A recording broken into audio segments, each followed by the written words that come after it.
Incertidumbre, ahí estamos otra vez y compartiendo lo que el Señor quiere realmente en este tiempo. Hemos estado eh, alegrándonos en el Señor en la alabanza todos estos domingos atrás acerca de la voluntad de Dios. Hemos transitado y vamos a seguir con este tema porque indudablemente lo que más quisiera en esta mañana que nosotros podamos juntos descubrir que necesitamos una experiencia con el Señor y de esa manera descubrir su voluntad. Miren, vamos a ver un poquito en Hechos capítulo 9, versículo 1 al 6, cómo el apóstol Pablo tiene una experiencia que transformó, trastocó todo lo que él era como persona. El apóstol Pablo, un hombre que nació en una familia de un buen poder adquisitivo, que fue estudiando en los mejores colegios de Tarso. Tarso era una ciudad que estaba bajo el dominio del Imperio Romano. Por lo tanto, al nacer en esa ciudad, él llegó a ser también ciudadano romano.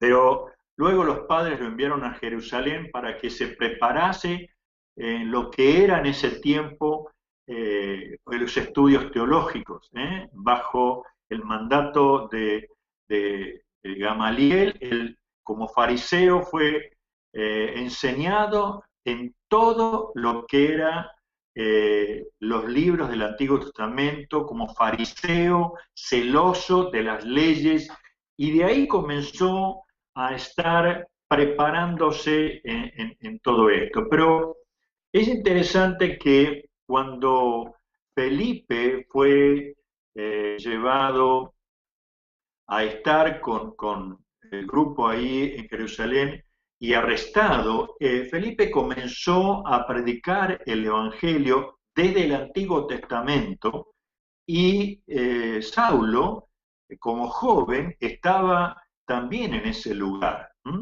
Él participó de todo ese encuentro, de lo que se había predicado, pero también participó del apedramiento de Esteban. Ahora, indudablemente de que él siguió creciendo, pero la palabra de Dios dice que en el versículo 1, Saulo, respirando una amenaza sin muerte contra los discípulos del Señor, vino al sumo sacerdote y le pidió carta para las sinagogas de Damasco, a fin de que si hallase algunos hombres o mujeres de este camino, los trajese presos a Jerusalén. Mas yendo por el camino, aconteció que al llegar cerca de Damasco, repentinamente le rodeó un resplandor de luz del cielo, y cayendo a tierra, oyó una voz que le decía: Saulo, Saulo, ¿por qué me persigues? Y él dijo: ¿Quién eres, Señor? Y le dijo: Yo soy Jesús, a quien tú persigues. Dura cosa te es dar coces contra el aguijón.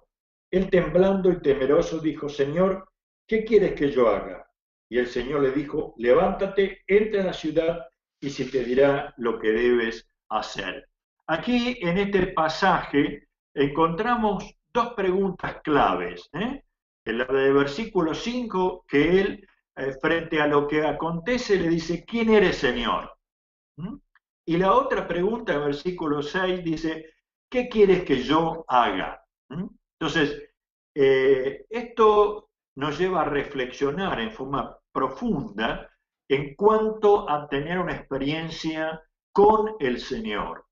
Porque sin lugar a dudas, desde ahí en adelante, Saulo, que luego llegó a ser Pablo, comenzó a transitar una vida totalmente diferente.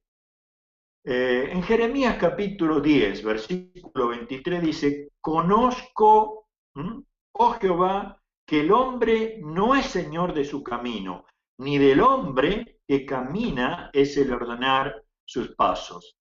¿Lo tiene presente esto? ¿Se da cuenta de la profundidad de este pasaje? Dice: conozco, oh Jehová, que el hombre no es señor de su camino. ni el del hombre que camina, es el ordenar sus pasos. Pero por otro lado, en Filipenses 2:13, el Señor está mostrándonos una realidad, dice, porque Dios es el que produce así el querer como el hacer por su buena voluntad. Miren, cuando yo tendría 4 o 5 años, mi abuelo me llevaba todos los domingos a la iglesia, ¿eh? Y ahí comencé a ser parte de lo que era compartir la alabanza y la adoración. A los 8 años de edad tuvimos una mudanza hacia el campo, más o menos 200 kilómetros de donde estábamos, y ahí ya no tuve más contacto con el Evangelio. Pero pasaron unos pocos años y tuvimos que volver a la ciudad de la cual habíamos salido, y ahí como adolescente yo comencé con mis primos a ir otra vez a la iglesia. Todo esto parecía bueno, pero de pronto otra vez las cosas no funcionaron bien para mis padres y volvimos otra vez a vivir en una casa prestada en el campo. Yo tendría más o menos 15 años y ahí aprendí con mi suegro a trabajar el campo, manejar tractores y todo lo demás, pero había algo que me hizo sentir muy, muy incómodo, muy mal, porque Pedro y su familia, ellos eran cristianos, cada domingo iban a la iglesia, vivían en una unidad como familia, se leía la Biblia, y yo comencé a tener muchos conflictos. Hasta que un día, estando solo ahí en la chacra, puse el tractor a sacar agua y me puse de rodillas y le dije, Señor, si tú existes, yo quiero aceptarte en mi corazón. Yo no quiero vivir más como hasta ahora. Y algo sucedió en mí. Me inundó una paz muy grande y a la vez me puse a llorar de una manera tremenda, con un sentido profundo de arrepentimiento por haber pasado tanto tiempo de no entregar mi vida a Jesucristo. Yo creo lo que le estoy compartiendo en esta mañana, que necesitamos una experiencia para conocer al Señor. No solamente el hecho de estar yendo a la iglesia, de conocer la Biblia, de imitar lo que comparte del Evangelio, sino una experiencia personal. Miren, quiero leerles en Mateo capítulo 7, versículo 21, algo que el mismo Señor Jesús dice a su gente. Dice, no todo el que me dice, Señor, Señor, entrará en el reino de los cielos, sino el que hace la voluntad de mi Padre que está en los cielos. Muchos me dirán en aquel día, Señor, Señor, ¿no profetizamos en tu nombre y en tu nombre echamos fuera demonios y en tu nombre hicimos muchos milagros? Entonces les declararé, nunca os conocí, hacedores, apartados de mí, hacedores de maldad. O sea, es fuerte esto, tan fuerte que el Señor rechaza a esto. Y uno dice, pero ¿cómo? Conocían al Señor, hacían milagros, trataban de hacer cosas que era natural para lo que nosotros llamamos hoy hijo de Dios. Y es cierto, aparentemente todo estaba bien, pero había algo que el Señor apuntó, y era que estaba tratando de ver más allá de lo que ellos hacían, más allá de lo que ellos podían jactarse que hacían, sino la relación de amor que tenían con Él. ¿Con qué intención, qué motivación les llevaba a hacer todo esto? Querido, usted y yo, vos y yo, necesitamos una experiencia con el Señor, que me lleve en humildad y arrepentimiento, decirle, Señor, perdona por estar haciendo lo que a mí me parece que está bien, y recibir por fe su perdón. Comenzar a tener esa experiencia de entregarle todo lo que somos y tenemos al Señor.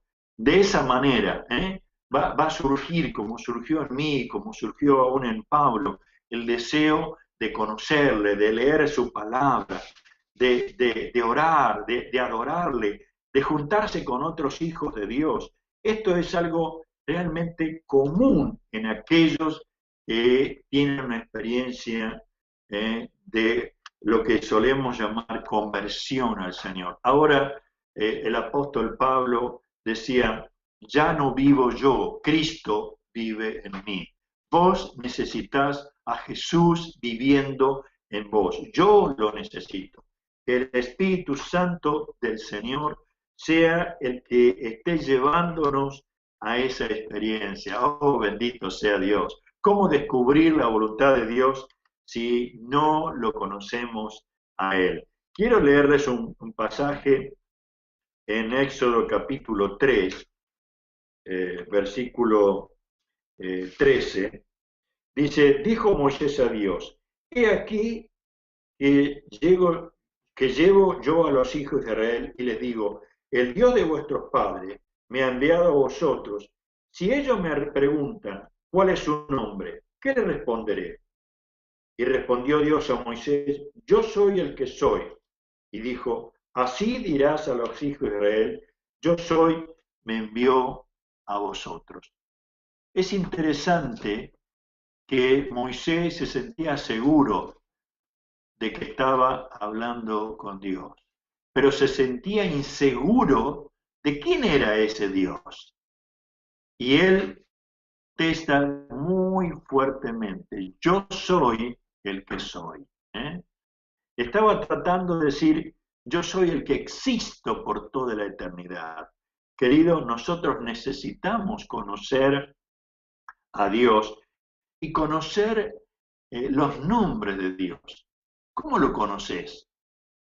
¿Qué nombre te ha llevado la experiencia? Algunos lo podemos conocer como el Dios que sana, el Dios que libera, el Dios que provee, el Dios que me inunda con su paz, el Dios que es mi Padre Celestial. No interesa mucho el nombre que vos puedas ponerlo. Lo importante es que los conozcan por su experiencia. ¿Cómo el pueblo de Israel podía llegar a saber el Dios es mi bandera? Dios es el que provee, porque frente a las luchas ellos sabían que el Señor iba delante de ellos. Frente a las necesidades conocían que Dios provee.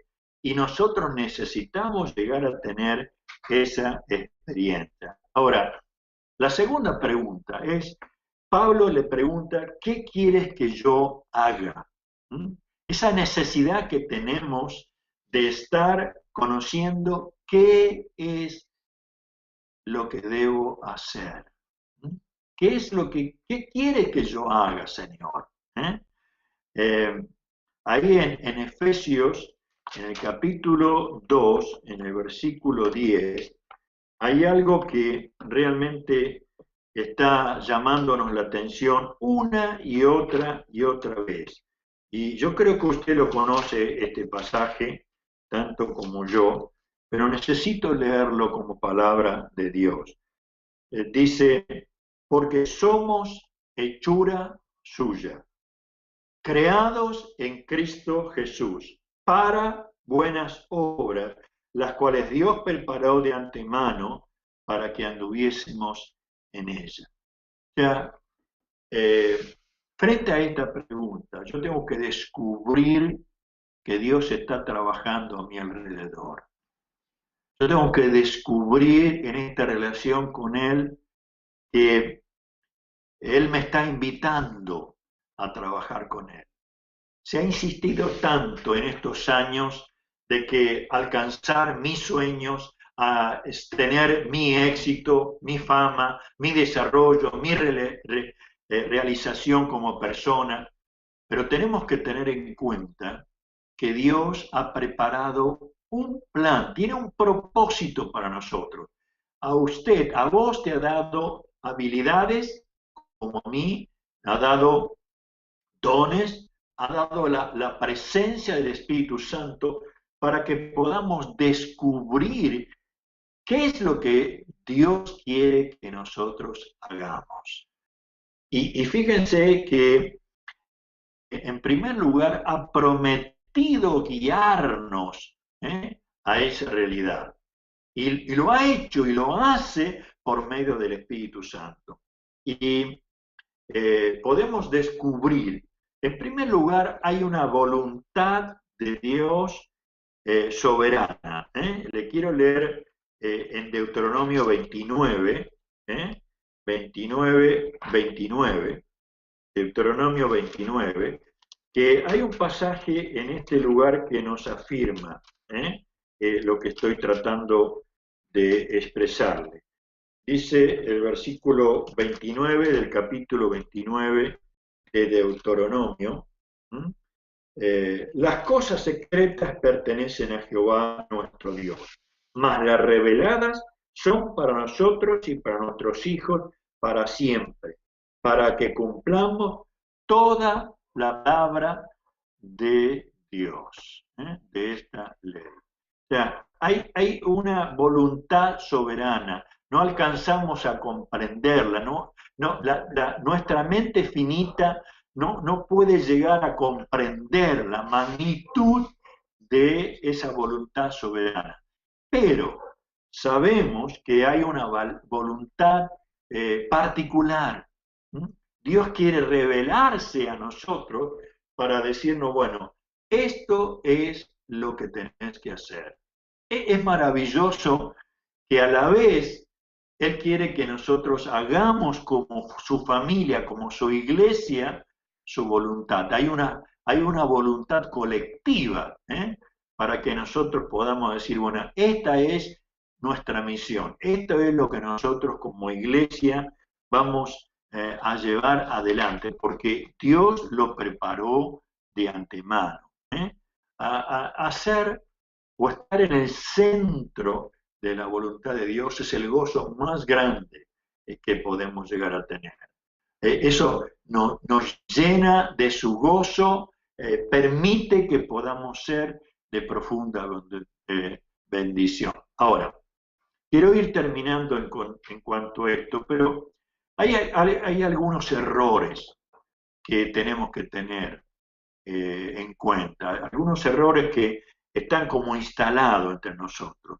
En primer lugar, la mayoría piensa que Dios nos entrega un mapa de toda su voluntad para toda nuestra vida. Y no es así. Él va delineando paso a paso. De lo contrario, uno podía estar pensando, bueno, desde el día que nací hasta el día que muero ya está todo programado, me va a entregar el mapa de todo el camino que tengo que recorrer.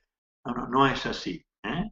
En segundo lugar, debemos quitarnos de la cabeza que el hacer la voluntad de Dios es el final. Yo hago lo que Dios quiere y al cielo con Él. Por otro lado, muchos creen que Dios se revela y revela su voluntad solamente a los apóstoles, a los profetas, a los evangelistas, a los pastores, o sea, como si fuera un grupo élite, donde, bueno, estos sí, estos necesitan conocer su voluntad. Todos como hijos de Dios necesitamos. Él quiere revelarse, hermano. Si usted es ama de casa, Dios quiere revelarte día tras día cómo conducirte. Si estás trabajando, si es un joven, si una mujer o un hombre, como hijo de Dios, Él quiere revelarse. ¿Por qué? Porque Él quiere que tener una relación de amor íntima cada día, de tal manera que podamos descubrir. De lo contrario, ¿Por qué nos dice si alguno tiene falta de sabiduría, pídala a Dios y Él le va a dar? Él quiere llevarnos a esa realidad. Eh, la otra es que muchos creen que solo se descubre la voluntad de Dios con experiencias dramáticas, como la que mencionábamos a través del apóstol Pablo, o como Moisés quemándose una zarza. Eh, es interesante que en el caso de Elías, él se escondió en una cueva y Dios le preguntó, ¿qué estás haciendo acá, escondido? Y él sale y le dice, mira, he quedado yo solo en el pueblo de Israel. No hay nadie que te adore y que busque tu presencia. Y Dios le contesta, mira, hay 7.000 personas que no han doblado sus rodillas a ningún otro Dios y que son fieles a mí. Y él estaba esperando una experiencia dramática, entonces Dios se pasa como un viento recio que hasta rompe las rocas y no estaba Dios ahí. Y Dios se produce un terremoto y él se da cuenta que Dios no estaba ahí, pero de pronto aparece un silbo apacible y ahí descubre que Dios está obrando. Él tenía en su mente que Dios solamente se mostraba con experiencias dramáticas. Él a cada uno de nosotros se va a revelar de distintas maneras. No esperes una receta de eso, pero sí. Lo último que quiero mostrarle en esta mañana, algunos, por lo menos dos elementos claves, para aquellos que querramos hacer la voluntad del Señor. En primer lugar, aprendamos a adorarle a Dios. Ah, los Salmos es un libro donde al leerlo vamos a adorar al Señor, a través de canciones, a través de descubrir y conocer los nombres de Dios. ¿Cómo es ese Dios al que llamamos Padre Celestial? ¿Cómo es ese Dios que está obrando en cada uno de nosotros? Y mantengamos una relación en la oración. Necesitamos más que nunca en este tiempo dedicar un tiempo cada día a la oración, confiar en que Él es poderoso para cambiar todas las cosas. Y en segundo lugar, aprendamos a amarle, aprendamos a amar al Señor. Es uno de los primeros mandamientos que el Señor Jesucristo. Amarás al Señor con toda tu mente, con todo tu corazón, con todo tu ser. ¿Cómo aprendo a amar a Dios? No solamente descubriendo a través de su palabra, sino con una vida que agrade a Él. Yo estoy seguro que si ustedes jóvenes aman a una chica o un muchacho, van a querer agradarle a Él. Van a querer hacerle brotar una sonrisa con las palabras, con regalos, con visitas. Cuando amamos a una persona, cuando amamos a nuestra madre, a nuestro padre, cuando nos amamos entre nosotros, queremos agradarnos. Bueno, aprendamos a vivir de tal manera que le hagamos brotar una sonrisa al Señor. Y eso es: el justo por la fe vivirá. Y aprendamos a conocer a Dios por la experiencia.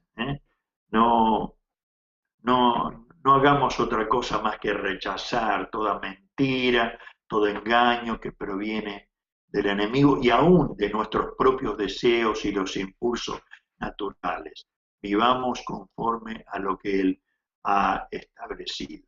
Yo quiero terminar orando en esta mañana. Necesito que usted se replantee estas dos preguntas que habíamos comenzado. ¿Quién eres, Señor? ¿Quién eres, Señor? Y a la vez preguntarse, ¿qué quieres que yo haga como hijo tuyo? ¿Qué quieres que yo haga? Vamos a orar, vamos a orar. Y si usted todavía no ha recibido a Cristo, que en este momento pueda orar con estas palabras. Señor, perdóname por haber estado viviendo, haciendo mi propia voluntad, la voluntad de los demás. Perdóname. Quiero recibir a Jesucristo en mi vida y que Él perdone todos mis pecados. Cambia mi vida, Señor. Revélate a mí de tal manera que yo pueda conocerte tal cual era. Si tú has orado conmigo, has recibido a Cristo en tu vida, sos un hijo de Dios. Y por eso, Padre, oro por estas vidas que me están viendo. Oro por cada familia, por cada abuelo, por cada adolescente, por cada niño, para que pueda tener la experiencia de ser un hijo tuyo. Y oro por cada uno de ellos para que podamos juntos descubrir tu voluntad. La vida se nos va, la vida nos tiene plagado de incertidumbre, de dudas, de enfermedades, de problemas de todo tipo. Pero tú dices que estarás con nosotros hasta el fin de nuestros días. Y por eso te damos gracias, Señor. Y pido una bendición especial por aquellos que tienen un sentimiento de soledad. Arráncale, Señor. Ponle tu gozo en ellos. Aquellos que están con enfermedades. Padre, en el nombre de Jesús, que tú obres sanidad. Aquellos, Padre, que están con un temor por el COVID, viviendo situaciones tan dramáticas dentro de su familia. Padre, da poder de tu espíritu, llénalo, Señor. Haz que de veras ellos puedan gozarse en ti. Te adoramos en esta mañana. Oh Dios, te damos gloria, gloria a tu nombre, por la bendición de que tu espíritu nos guiará a toda verdad. Gracias, Señor. Oramos en el nombre de Jesucristo. En el nombre de Jesús. Amén, Señor. Amén. Y quiero, como el domingo pasado, quiero que este pasaje de la Biblia de Isaías 58, versículo 11, vos te lo puedas llevar. Dice, Jehová te pastoreará siempre. En las sequías saciará tu alma y dará vigor a tus huesos, y serás como huerto de riego y como manantial de aguas, cuyas aguas nunca falten. Dios les bendiga.